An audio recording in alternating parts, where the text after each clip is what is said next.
Assalamualaikum warahmatullahi wabarakatuh. Hai anak-anak, apa kabar kalian hari ini? Semoga semuanya sehat dan tetap semangat dalam belajar. Kita akan belajar secara online ya hari ini.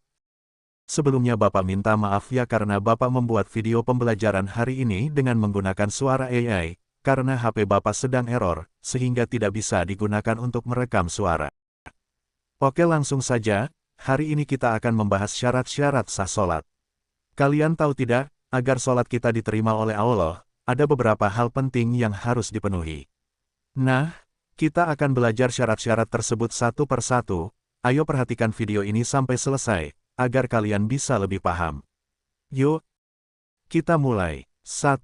Islam. Syarat pertama adalah Islam. Apa maksudnya? Kenapa harus Islam? Syarat ini berarti bahwa hanya orang yang beragama Islam yang diwajibkan sholat. Kenapa begitu? Karena sholat adalah salah satu dari rukun Islam, yaitu 5 pilar utama dalam agama kita dan merupakan hal yang sangat penting bagi umat Islam, dan jika seseorang belum memeluk agama Islam, mereka tidak diwajibkan untuk sholat. Namun, karena kita semua adalah umat Islam, maka sholat menjadi kewajiban yang harus kita lakukan setiap hari sebagai tanda ketaatan kita kepada Allah. Ingat ya anak-anak, sholat inilah nanti yang akan pertama kali dicek. Ketika sholat kita bagus, maka bagus pula amalan lainnya. 2. Berakal. Syarat kedua adalah berakal. Apa maksud berakal? Berakal artinya kita harus memiliki akal yang sehat. Kalau seseorang kehilangan akal sehat, seperti ODGJ atau mengalami gangguan jiwa, atau orang yang tidak sadar, mereka tidak diwajibkan sholat. Misalnya, kalau seseorang pingsan atau dalam keadaan mabuk, dia tidak bisa melaksanakan sholat karena dia tidak sadar. Bagaimana dengan kalian yang masih kecil?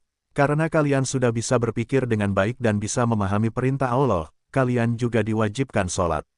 Jadi, pastikan kalian selalu sadar dan memahami apa yang kalian lakukan saat sholat. Nah anak-anak, jangan sampai kalian pura-pura pingsan biar gak sholat ya. Karena Allah itu maha tahu, jadi Allah bisa mengetahui mana orang yang pingsan beneran atau pingsan pura-pura. Kalau kalian pura-pura pingsan biar gak sholat nanti dosanya double loh, udah gak sholat, bohong pula. 3. Balik. Selanjutnya adalah balik. Nah, balik artinya seseorang sudah mencapai usia dewasa menurut ajaran Islam. Tanda-tanda balik bisa berbeda antara laki-laki dan perempuan.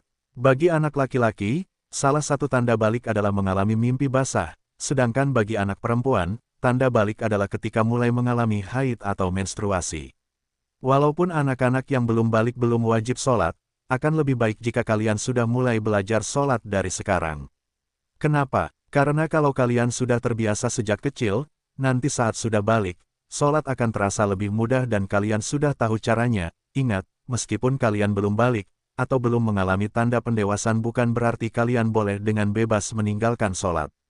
Kalian tetap harus melaksanakan sholat ya anak-anak.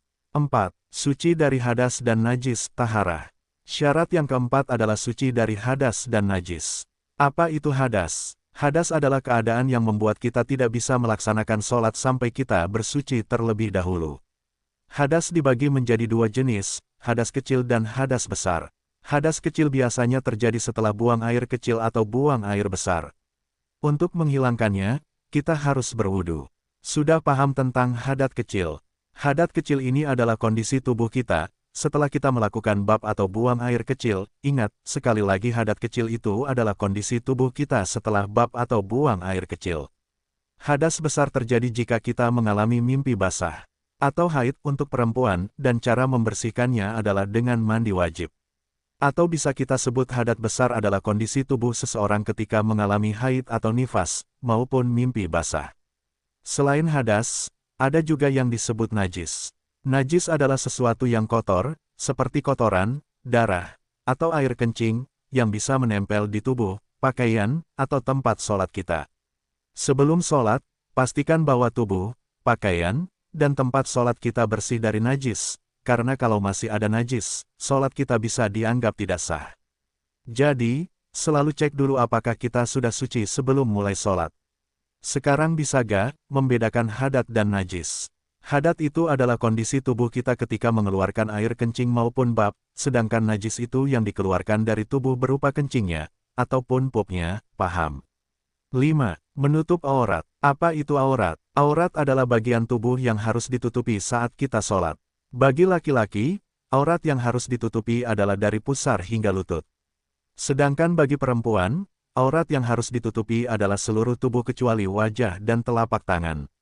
Menutup aurat adalah salah satu bentuk kesopanan dan penghormatan kita di hadapan Allah SWT saat sholat.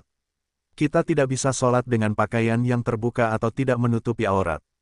Kalau kalian sholat di rumah atau di masjid, pastikan dulu pakaian kalian sudah benar-benar menutupi aurat. Bagi perempuan, kalian bisa memakai mukena, dan bagi laki-laki bisa memakai sarung atau celana panjang. 6. Masuk waktu sholat. Setiap sholat memiliki waktu yang sudah ditentukan. Misalnya, kita tidak boleh sholat zuhur di waktu subuh, atau sholat maghrib di waktu isya. Sholat tidak sah kalau dilakukan di luar waktu yang telah ditetapkan. Masuknya waktu sholat biasanya ditandai dengan azan dan ketika sebelum memulai sholat akan ditandai dengan iqomah terlebih dahulu. Jadi, anak-anak, kita harus selalu memperhatikan waktu-waktu sholat agar kita tidak terlambat dan bisa melaksanakannya dengan benar, apalagi sholat maghrib nih, waktunya tidak berselang lama dari sholat isya, maka kita harus memperhatikan lagi agar tidak terlambat dalam sholat karena kita tidak bisa melaksanakan sholat maghrib di waktu sholat isya, begitu pula dengan sholat lainnya. 7. Berniat untuk sholat. Sebelum memulai sholat, kita harus berniat. Niat artinya kita harus menentukan di dalam hati bahwa kita akan melaksanakan sholat karena Allah SWT.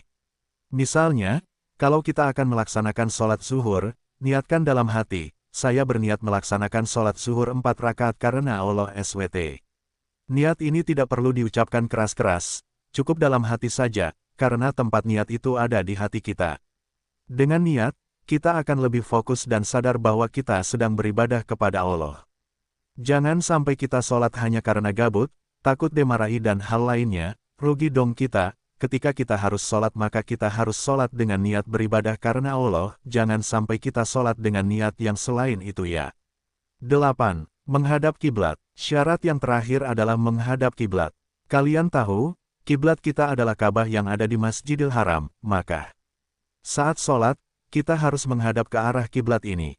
Bagaimana kalau kita tidak tahu arah kiblat? Jangan khawatir, kita bisa menggunakan alat bantu seperti kompas, atau bertanya kepada orang lain. Kalau di masjid, biasanya sudah ada tanda arah kiblat. Menghadap kiblat ini adalah salah satu syarat yang sangat penting dalam sholat, jadi pastikan kalian menghadap kiblat dengan benar. Tanda hubung. Nah, anak-anak, itu tadi adalah penjelasan lengkap tentang syarat-syarat sah sholat. Kalau salah satu syarat tidak terpenuhi, sholat kita bisa dianggap tidak sah. Jadi, kita harus selalu memperhatikan semua syarat ini sebelum melaksanakan sholat.